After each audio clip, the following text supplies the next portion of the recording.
Tonight, a world away from the Partygate scandal. Boris Johnson in India, but MPs in Westminster are backing an investigation into claims he misled Parliament.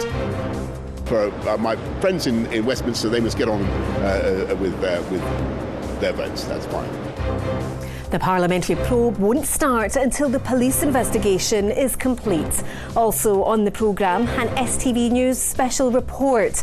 100,000 Scots are living with dementia.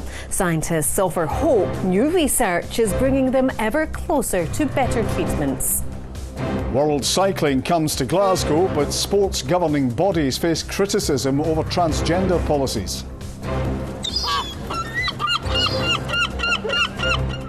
And a public menace or misunderstood? Why we're being asked if we've got an appetite for more seagulls in Scotland. I'm Kellyanne Woodland in Edinburgh.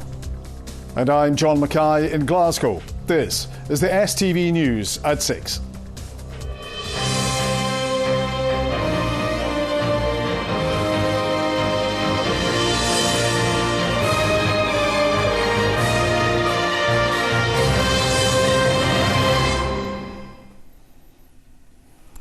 Good evening. Boris Johnson will face a parliamentary investigation into whether he lied to MPs over the Partygate scandal.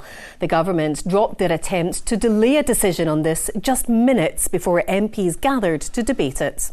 It all happened while the Prime Minister, who insists he did not mislead Parliament, was far away from his MPs on an official visit to India. Our Westminster correspondent Catherine Sampson reports. The Prime Minister may have travelled more than 4,000 miles, but even in India, Boris Johnson couldn't escape getting wrapped up in questions about Partygate. He tried to delay a decision on whether a committee should investigate if he misled Parliament, saying that should wait until police have finished their inquiries. The House of Commons can do, I think, whatever it wants to do. But all I would say is I don't think that that should happen until the investigation is completed. But just minutes before MPs gathered to debate, the government suddenly dropped its plan to get Tory MPs to vote for delay, possibly because of concerns about backbench rebellion. Sir Keir Starmer pushed his case. Mr. Speaker, the motion I've tabled seeks to defend the simple principle that honesty, integrity and telling the truth matter in our politics.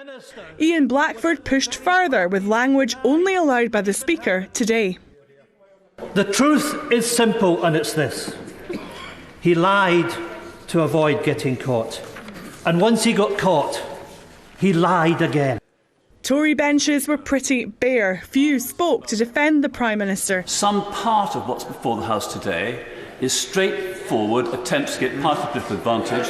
I intend to have no part of that. But even one of Boris Johnson's most fervent supporters seemed to have had a change of heart. The Prime Minister now should be long gone. Madam Deputy Speaker, I'll certainly vote for this motion, but really, the Prime Minister should just know the gig's up. Up in Holyrood for First Minister's questions, Douglas Ross doesn't think the Prime Minister should resign, but does welcome a parliamentary investigation. This is, not a step people were expecting last night. I think it's very welcome that the government are keen to get everything out in the public domain to answer questions that the public rightly still have about this. The day had turned into a tangle. In India, the Prime Minister was unravelling what he told reporters earlier. What I don't want is for anybody to be able to say, well, there's something that we can't investigate or something we can't look at. And so, fine. And in the end, there wasn't even a vote. Labour's motion nodded through unopposed. I think the ayes have it. The ayes have it. The Prime Minister now faces his third Partygate investigation. So, Catherine, what are the implications of this for the Prime Minister?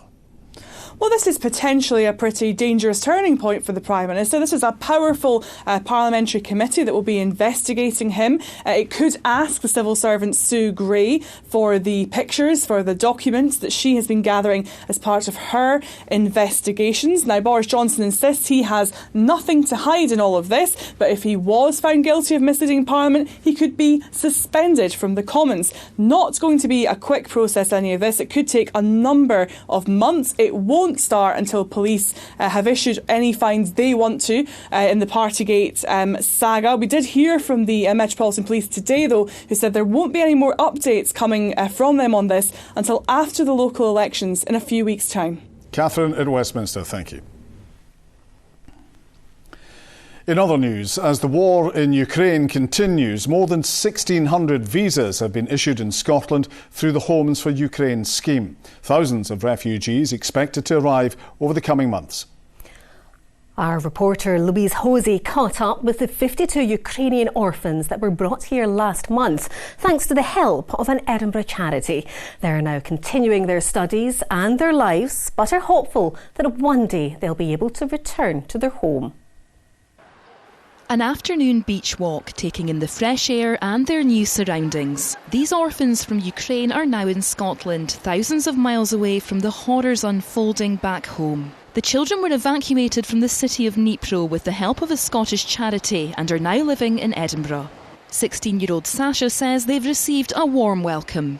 Good, yes. Very nice people. Do you hope that one day you will be able to go back? Yeah, I very hope to back home. It's very hard. The children were rescued by the Scottish charity Dnipro Kids, set up by football fans nearly 20 years ago. When they crossed the border into Poland, they had an emotional reunion with one of the charity's founders who had worked tirelessly to get them out. I think the children are adapting quite well. Hopefully, now that they're in Edinburgh, and it's going to be a little bit more longer term, that they'll start to maybe make some friends and get out in a bit more freedom. There were further challenges in getting the children to Scotland, with paperwork hold-ups delaying their flight to the UK. But finally, last month, they arrived here. Initially, the children lived in Callander before moving through to Edinburgh last week. Meanwhile, in Ukraine, Vladimir Putin has ordered Russian forces to abandon their plans to storm a Mariupol steel plant in which hundreds of troops and civilians are sheltering. In recent days, Russian attacks have concentrated on the site, thought to be the last stronghold in the besieged port city. Back in Scotland, a Holyrood committee was hearing about the challenges and pressures of rehoming Ukrainian refugees. There isn't any funding instructions being issued for the Homes for Ukraine scheme or the Scottish sponsorship scheme, and those are still in negotiation. We're working on the basis that there will be a tariff, as there are with each of the resettlement schemes, that is attached to each person, that will help local authorities meet some of the costs. In Edinburgh, the children are continuing their education, which includes daily school lessons. Speaking on behalf of all people in Scotland, I think there's something there about us looking on and thinking we must be able to do something. So if anything, it's probably a privilege for us to be able to have some positive role here. They want to go back one day to their homes, but right now they're enjoying and they're safe. And it's good. All those involved in helping the children here say their absolute priority is that they feel safe and they feel supported. It's hoped that being here in Scotland will help give them the space they need and the care and compassion they deserve. Louise Hosey, STV News. Now, it's a dreaded and devastating diagnosis. Around 100,000 Scots are living with dementia, and with an ageing population, that number is expected to grow. The degenerative brain illness takes many forms, but there is hope. Scientists say new research is bringing them ever closer to better treatments and ultimately a cure. Kay Nicholson has more. He was my soulmate. He still is. Doreen's husband Andrew was diagnosed with Alzheimer's 5 years ago. She did her best to look after him at home, but when lockdown hit, his condition deteriorated fast. We actually became prisoners in our own house. We could go out in the garden, but then I had to be careful because he would have been out the back gate and off, as he was one day, and we found him in slippers, no jacket on, in the middle of the road. Worried for his safety, Doreen made the heartbreaking decision to move Andrew into a care home. To come back in to that chair being empty, the house quiet, clothes in the wardrobe never to be used again. I was absolutely saturated with guilt. But Andrew's settled now, and Doreen takes comfort in knowing he's getting the specialist care he needs. I know Andrew will not remember when I leave that I've even been there. But that's okay, I know. It's good to keep busy. Margaret was just 51 when she was diagnosed with a rare form of dementia. She sought medical help after noticing that she'd been more forgetful than usual. I would say it's more my memory that's affected than anything else. I'm thankful I still know everybody. I thought having a diagnosis of dementia, my life was over. That was partly because she had to leave her job in the NHS. But Margaret found a new purpose when she joined the Scottish Dementia Working Group. When I stopped work, I just thought I wasn't worth anything anymore. But that certainly gave me back, I suppose, self-worth. You know, see the person and not the disease. I don't know how much older I'll get, but every day's a bonus. But there is hope for the future, with groundbreaking research right here in Scotland. From examining tiny blood vessels at the back of the eye, to looking at minuscule parts of brain tissue to analyse how connections become tangled. These researchers have a common goal and a shared optimism. Even if we could delay the onset or the progression of Alzheimer's disease by 5 or 10 years, that's the difference between people meeting their grandchildren and people being able to have a really enjoyable retirement, and those things are so precious. I think what we'd all like to see is more healthy years of life, not just necessarily years of life. So the more we can do about it to try and understand it and, protect the brain from the ravages of time, then the better. What we are all trying to do here is come up with something that's truly life-changing, that will change the game, stop the brain from getting worse, or maybe even help it get a little bit better. But when is the million-dollar question? It's possible within my career, I would say. I'm very, very hopeful. Just hearing from those scientists at the end of your report there, Kay, it really does spark hope for a cure, doesn't it? It absolutely does, Kellyanne. There is remarkable research going on all around the country, although we focus on projects here in Edinburgh. And Dr. Claire, who you heard from there in the report, she is doing research on living brain tissue. It's kind of hard to imagine. It sounds quite sci-fi or something. She's actually funded by Race Against Dementia, which is a charity set up by racing legend Sir Jackie Stewart, who has his own very personal experience of dementia with his wife, and he is among the many voices we're going to have on our special programme on Scotland Tonight. And your life has also been touched by dementia too, Kay. Yes, sadly I lost both my maternal grandparents to dementia. We lost my granny Meg 7 years ago now, and my granda Geordie just last year. And I mean, there's no words really. It's just heartbreaking to watch someone you love so much decline, and you feel helpless. You really do, as many other families will know all too well. And I know my family and I are far from alone. That is why we were so keen to do something on this subject, because it touches so many people around the country. Indeed. Well, with so many lives affected by this illness, hopefully the light which you've shed on this research will offer some hope. OK, thanks very much, Kay. And you can see Kay's full report on Scotland Tonight at 8:30 this evening here on STV. Scotland's public spending watchdog says it was left frustrated at not being able to review all the relevant evidence relating to the construction of 2 new ferries. The contract to build the vessels in Port Glasgow has been hit by delays and overspend. The Auditor-General was giving evidence at a Holyrood committee following a report criticising the lack of evidence around key decisions. Our political correspondent Ewan Petrie reports. Islanders' patience with an unreliable and ageing ferry fleet has long run out. Replacements for the routes serving Arran and the Hebrides are 5 years late and 2.5 times over budget.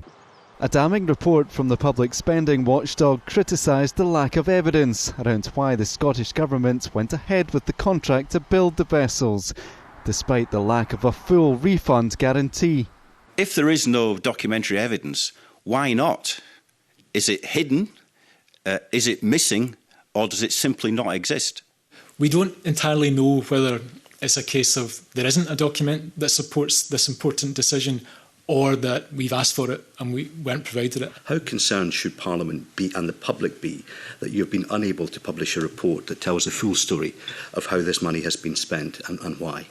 There's clearly a frustration Mr Hoy, from us that we weren't able to review all what we would consider to be the relevant evidence. Our judgment is not that evidence has been withheld from us during the course of our audit work, but rather that an important piece of documentary evidence wasn't prepared.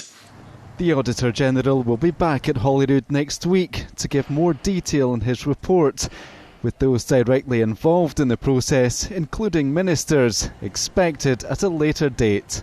Ewan Petrie, STV News. Other stories across Scotland, and the second of the P&O ferries operating between Scotland and Northern Ireland has been taken out of service for safety inspections. The Maritime and Coast Guard Agency is examining the European Highlander 2 weeks after its sister ship returned to service. Scotland could be facing the biggest rail strike in history as 40,000 union members prepare to vote on national industrial action. Union reps say job cuts to maintenance roles will compromise worker and passenger safety. Network Rail say they won't make any changes which will impact health and safety. Now in Scotland there's already hundreds of vacancies in the maintenance frontline. We have real concerns that if this goes through, safety of the line will be at risk, which can and has led to trains going down embankments and people getting killed. That is our overriding concern. More than 200 trees are being planted at schools located within the Loch Lomond and Trossachs National Park as part of a project to educate children and young people about climate change. Today it was the turn of Drimmen Primary School. We sent the green-fingered Ollie Dickinson along to see what they get up to. So we've chosen a tree with quite a big root ball on it, haven't we? So what are we going to have to do to that hole? Make it a bit bigger. Growing for a greener future. These kids are amongst hundreds across the Loch Lomond Park planting trees as a result of the COP26 Climate Summit. We've been planting trees to help fight climate change. Are you having fun? Yeah. And then make an L shape for the tree to go in, and this is a haze on that tree. Trying to dig a hole for it. And how's that going? Really very bad. But are you having fun? Yeah. Yes. 40 native trees like birch and hazel are being planted today. 220 will be grown in total across 11 schools in the park, creating areas for wildlife to flourish. This project is about making kind of biodiversity connections, making networks between different schools. So we've got 11 schools on the project, each of which will be creating their own wee habitat. And it then forms a way of supporting biodiversity. And when the trees are planted, they sequester carbon. And if everybody plays a little role like that, then we're all, adding to the contribution of tackling those crises. As well as helping to tackle the climate emergency and increase biodiversity, it teaches children about the world around them. The Roots for the Future project was a really good experience for the children to be outdoors, but also to learn lots of new skills. And we're really lucky to have such wonderful grounds here already. And I think the children are very interested in planting trees in our school grounds for the future. Some argue COP26 failed to tackle big issues when it came to Glasgow last year. Regardless, these pupils are determined to do their bit to help. Ollie Dickinson, STV News, Drimmen. Now Rahman is here with the sport.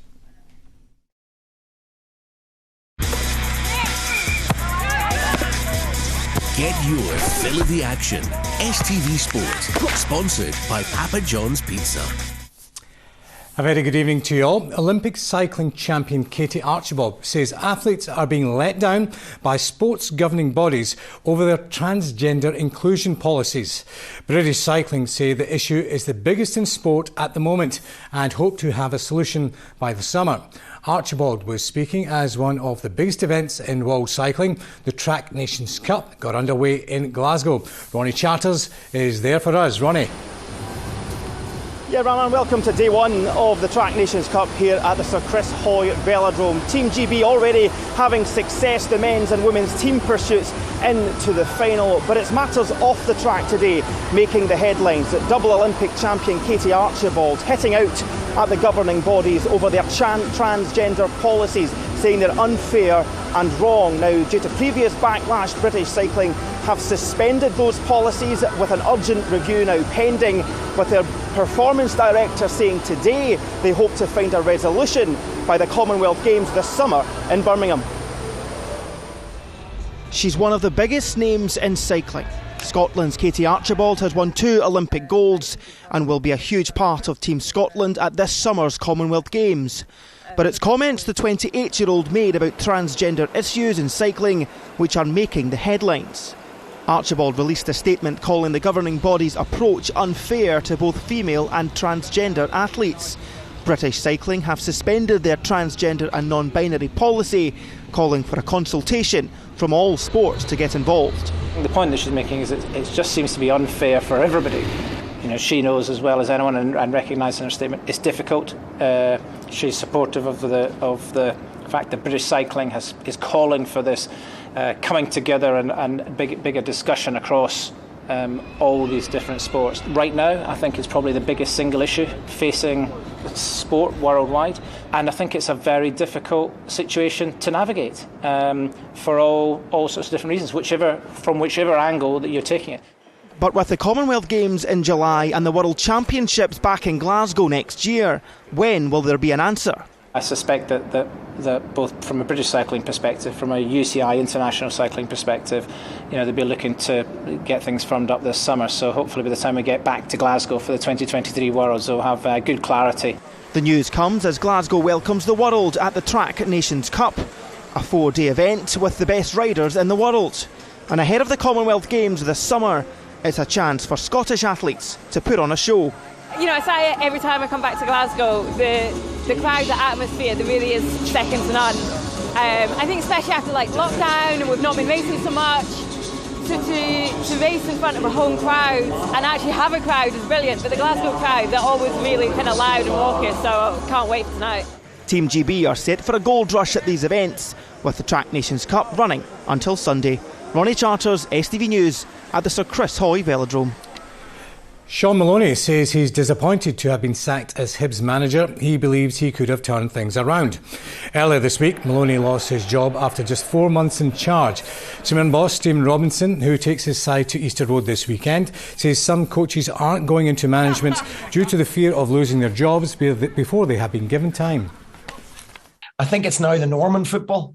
I think if you don't win for 5 or 6 games, the norm now is people want managers sacked. I know a lot of people, a lot of good coaches, the potentially very good managers that have no interest in managing now after perhaps watching myself go through things, watching from afar and other managers go through things and the length of time you're given. Finally, rugby news, and Scotland are in talks to play Chile ahead of their summer tour against Argentina. The Scottish Rugby Union have confirmed the final details of Scotland's series against the Pumas, which starts on the 2nd of July. And that, folks, is all your sport tonight. Get your fill of the action. STV Sport, sponsored by Papa John's Pizza. Philip has the weather and it's looking good. Hello, good evening. Well, so far this week we have seen temperatures well above average for the time of year. Yesterday was no different. Lossiemouth reached a high of 18.8 degrees Celsius. The fine and settled days have meant that temperatures overnight have been dropping away quite quickly. Braemar last night got down to minus 3.2. Thankfully, things are remaining settled as we head towards the weekend. Let's take a closer look. Here is the forecast.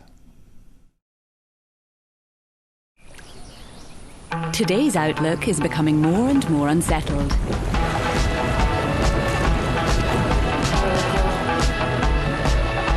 TUI Blue Hotels sponsor STV Weather.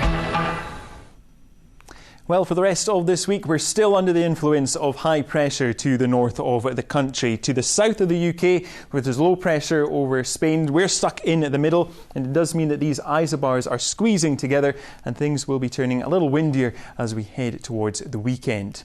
Back to just now though, and as we head through this evening and overnight, there's very little change from what we've seen over the past couple of evenings. It's a quiet night to come, remaining dry. We do start to see some low cloud just spilling in through the central belt through the early hours of tomorrow morning. So with the breeze and the cloud, temperatures overall aren't dropping too far. Lows tonight for most towns and cities of around 6 or 7 degrees Celsius. In some rural spots, it could be getting close to freezing.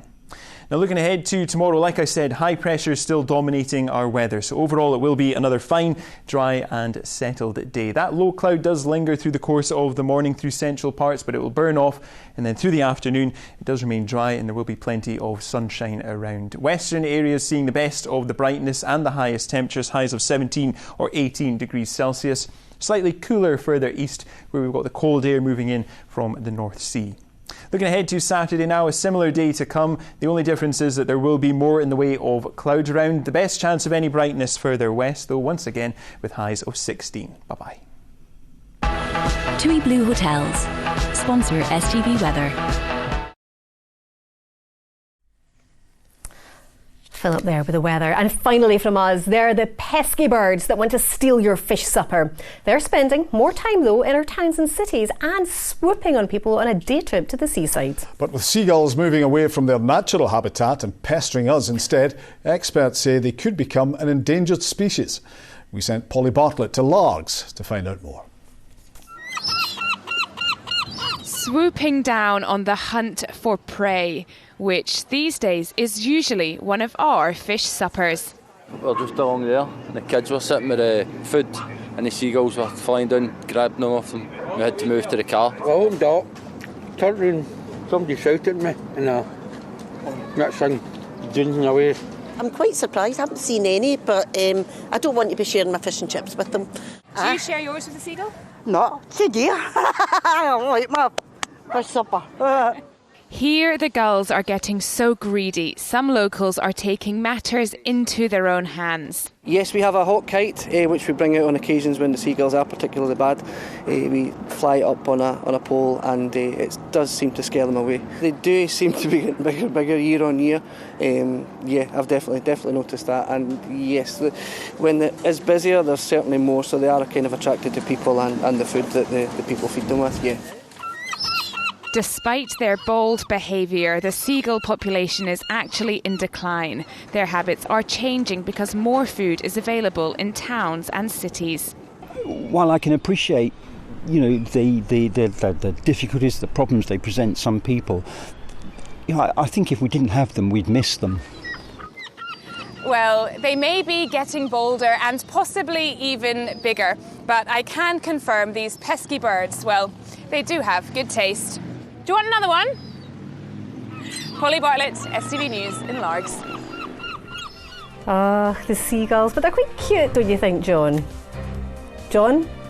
Sorry, I was thinking of fish supper there, Kelly. I'd rather talk about it. Do you know what? I thought as much, John. John and food, I thought as much. Anyway, that's it from us. Bye-bye. Good night.